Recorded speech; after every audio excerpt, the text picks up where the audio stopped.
ละสักเม็ด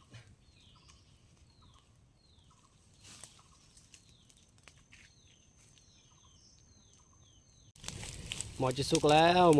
เนาะขมเฮาเนาะจังหน่อยก็สุกฐานเอาคมมาสุกเถอะเนาะฐานเอาคมมาสุกแล้วกินเขาเราก็จะไปเฝ้าทางอ้อยตัวไหนเฮาอยู่เทิงนี่ก็เห็นก็มากินมาสังมาแดงนี่ในพานนี่เอามาครบหมดเนาะนางตะฟานด้วยเดี๋ยวเราสินฟานตอนหนึ่ง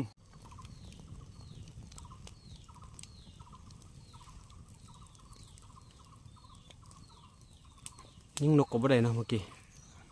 แต่มากินนกโคมปลาเอา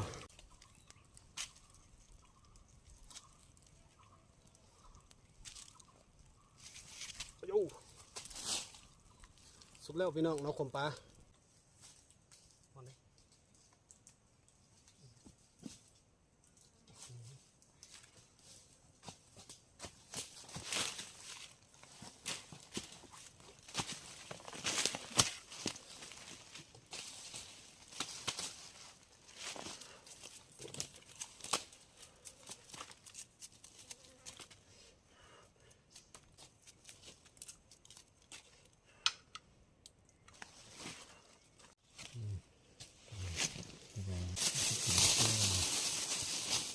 เบิ้งกินได้ปะ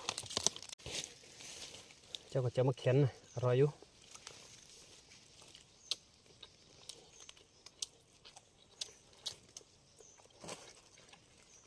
ออกมา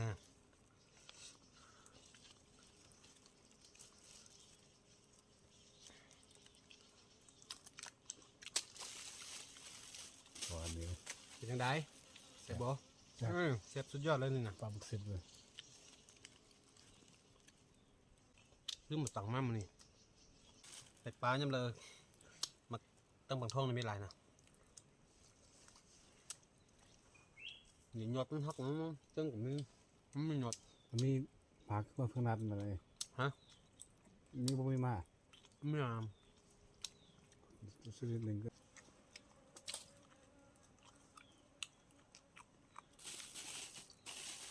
จะบดนี่ก็หด2 โมงเนาะเขาจะได้ขึ้นมาเบิ้งห้างอ้อยของเขาอ้อยใบเทืองนี่เนาะเอาขึ้นไปเบิ้งน้ำกันเนาะจะได้มาเฝ้าห้างอ้อยแล้วนี่เนาะ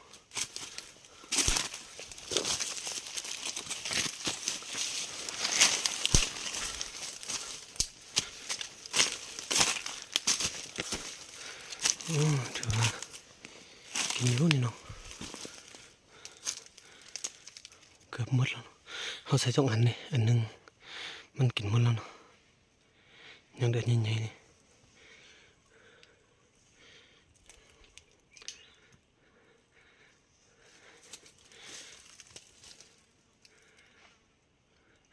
ลงฝงเนาะห้อยกินดีอยู่นี่ก็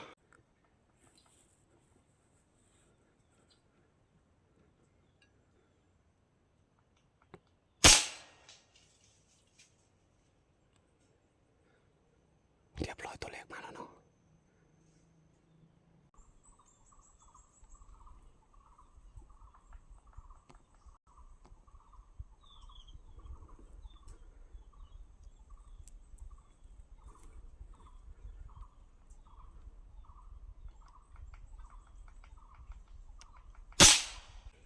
เรียบร้อยเนาะตัวที่2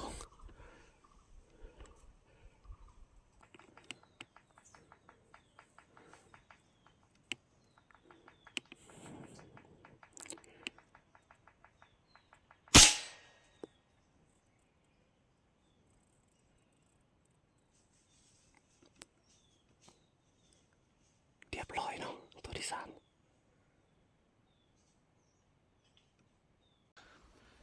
ตัวแล้วเนาะเดี๋ยวเอาไปเก็บเอาก่อน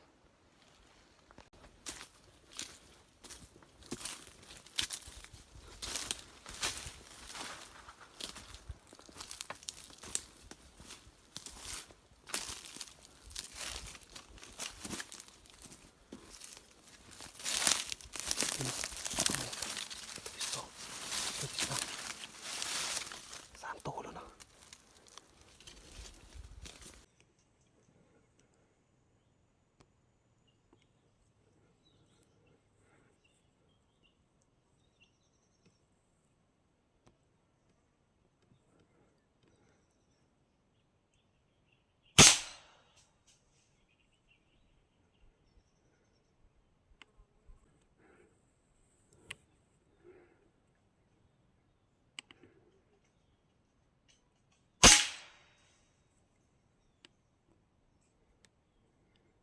ร้อยเนาะไปเก็บเอากันเนาะ2 ตัวแล้ว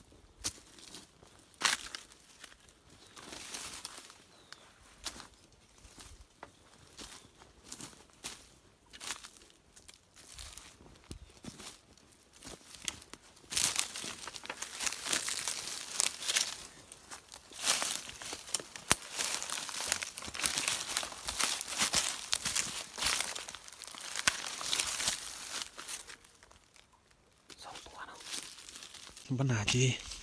เขาเราตัวกันไหนนะเพราะว่ามันคำละเดี๋ยวไปเก็บเอาตัวเขายิงตัวสุดท้ายเลยก่อนเนาะ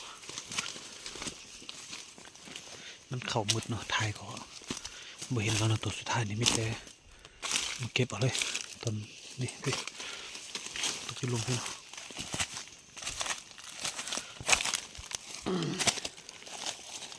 ตัวสุดท้ายเนาะตัวนี้มันห่ออยู่ทึงเลยเนาะน่าจะไม่ตัวหนูมากินอยู่ดิแต่ว่าเขาก็เบนขี่ตัวหนูเนาะเห็นห้อยกินอยู่แต่ว่าก็เบนตัวหนูเนาะลุ้นเบิ้งเนาะลุ้นเบิ้งเขาถ่าเบิ้งหน่วยจังหน่อย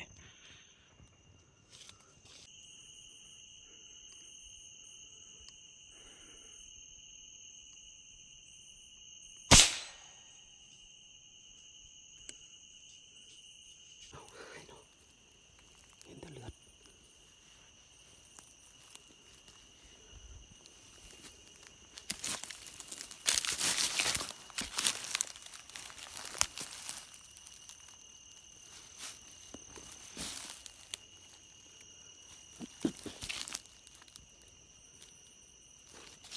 เห็นแล้วเนาะ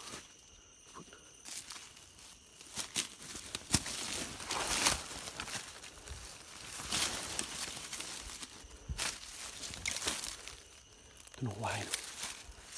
ตัวพวกยังไง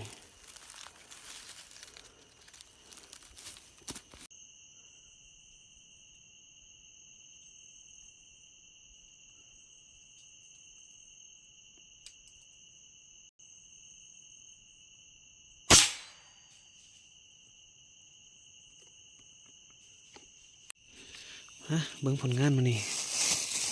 จะไปจะเต็มดูเนาะนี่เป็นนู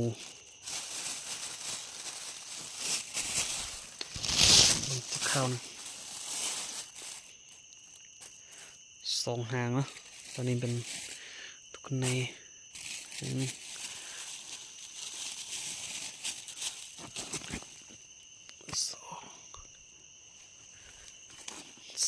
เนาะ3 ตัว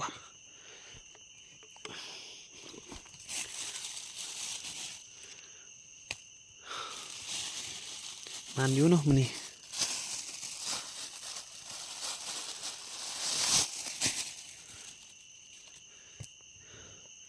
จัดไปมันนี่วายเนาะนี่เป็นวายอยู่ในนี่นี่